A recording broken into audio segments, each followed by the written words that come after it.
I didn't flinch when my brother announced it in court. "We're finally shutting down your embarrassing business." My parents nodded beside him, loyal spectators to a verdict they thought was already written. I sat still, hands folded, jaw relaxed.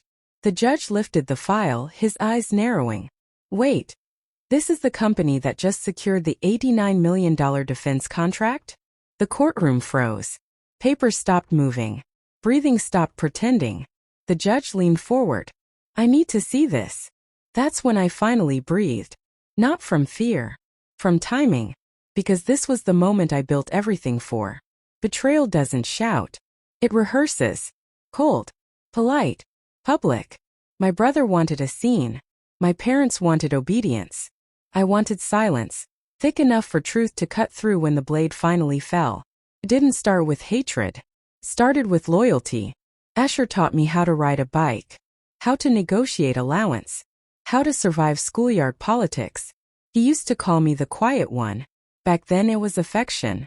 When our father handed him the family business, I didn't protest. I walked away and built my own. Defense Analytics. They laughed at the name, mocked the vision, until the numbers stopped whispering and started speaking.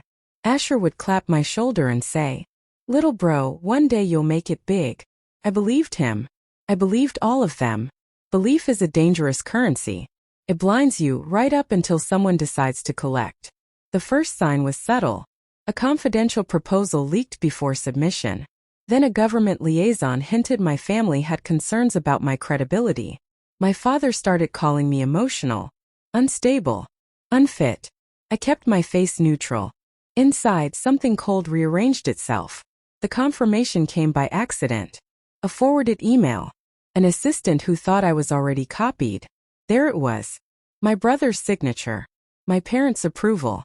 A plan to dissolve my company and transfer my assets into family oversight. A quiet kill. A clean inheritance. I stared at the screen. Not angry. Just finished. That's the thing about betrayal. It doesn't explode. It settles. And when it settled, I saw clearly. They weren't my family anymore. They were adversaries wearing familiar faces. And adversaries can be studied. While they planned a hostile takeover, I built something else. An audit trail. Timestamps. Contract drafts. Communication logs. Every attempt to discredit me documented. I also built partnerships. Silent ones. High-ranking ones. People who valued discretion. Revenge isn't chaos. It's architecture. Step 1. I restructured my company under a foreign holding entity, beyond my family's reach. Step 2. I strengthened government ties and opened my books completely. They wanted transparency. I gave them more. I gave them proof of my family's interference. Step 3. I let the petition proceed. I didn't block it. I didn't warn them. I didn't fight publicly. Confidence makes people careless. The defense contract finalized 1 week later. $89 million. And only one entity had clearance. My shielded holding corporation.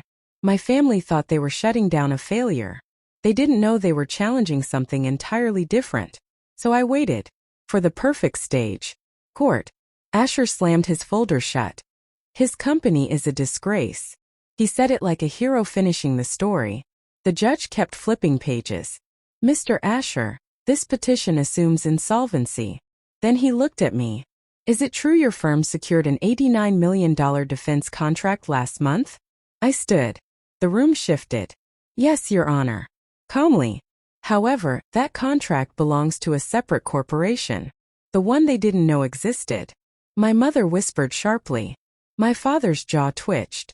Asher's face drained in slow motion. The judge continued, lifting my documents. "These records indicate attempted unlawful interference with the federal contracting process." Silence. Heavy. Absolute. Asher turned to me, voice breaking. "Why didn't you tell us?" I met his eyes. "Because you weren't asking," I said. "You were taking." That was the moment he understood. Not that he lost a case, but that he lost his place. The petition was dismissed. Investigations opened. Reputations collapsed. I walked out alone, but lighter than I'd been in years. People think revenge is fire. Mine wasn't. It was precision. It was patience. It was letting them finally see what they tried to erase. And as the courthouse doors closed behind me, I thought only one thing. Some betrayals don't deserve forgiveness. They deserve witnesses.